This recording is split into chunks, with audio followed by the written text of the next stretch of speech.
Shades of delight. Everybody, common denominator. Let me flip this. Boom.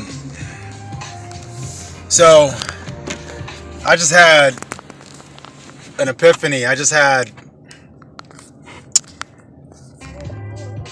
realized something that doesn't make any sense. Last night, I belabor this topic because it's an important topic to me.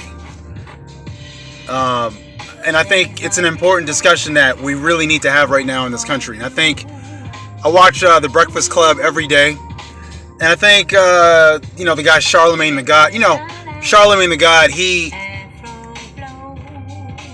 gets it. And he's starting to push back against the N-word. Okay? Now, let me say something.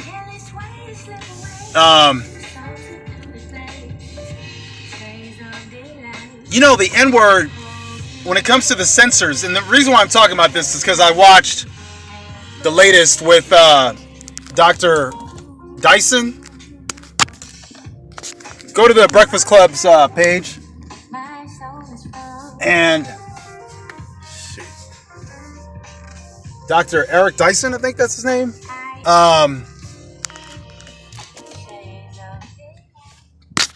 Very, very intelligent black man. I'm proud of him. I'm proud of his work. I love to listen to him. But there's some things that I don't agree with that what he says. He tried to create a difference between nigga and nigger. The A and the ER, okay? They're the same thing. And Charlemagne the God pointed something out with on the Breakfast Club when the cast from Dear White People was on. What he said essentially was, we tried to take the power out of the word. We tried to say it to each other. We tried to drop the ER and put the A, which really doesn't matter, because if you look at British English versus American English, a lot of times a lot of their words, they'll put the A in and it doesn't sound like an ER, but it's the same word and everybody knows what it is. So it's literally pointless to try to make that distinction. It's literally pointless. So he said that we tried to take the sting out of it, but it still hurts us when people say it. So it's a failed exercise.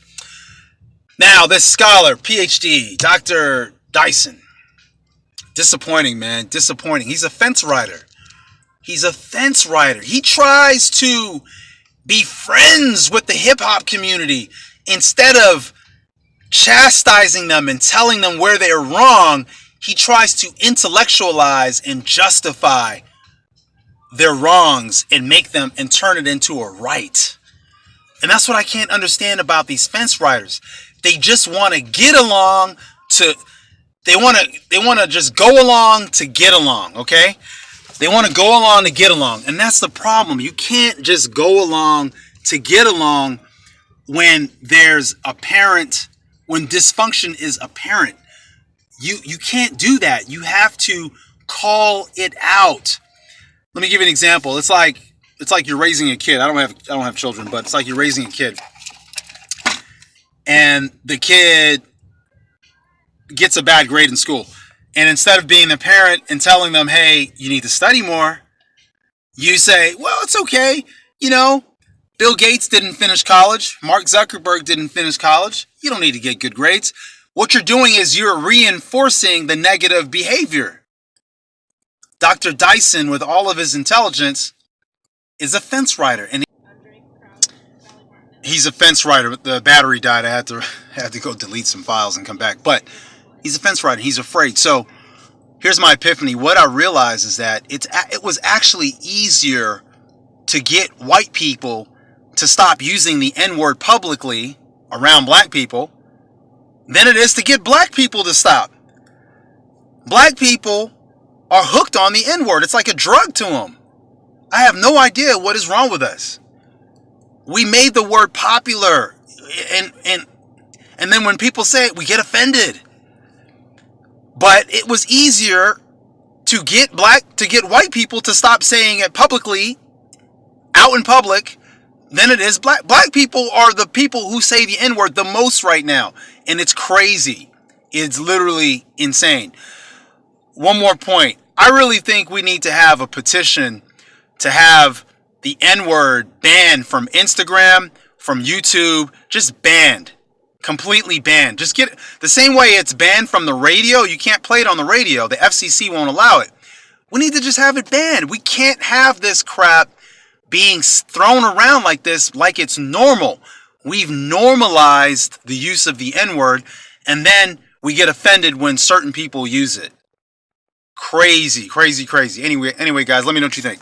Common denominator. Peace.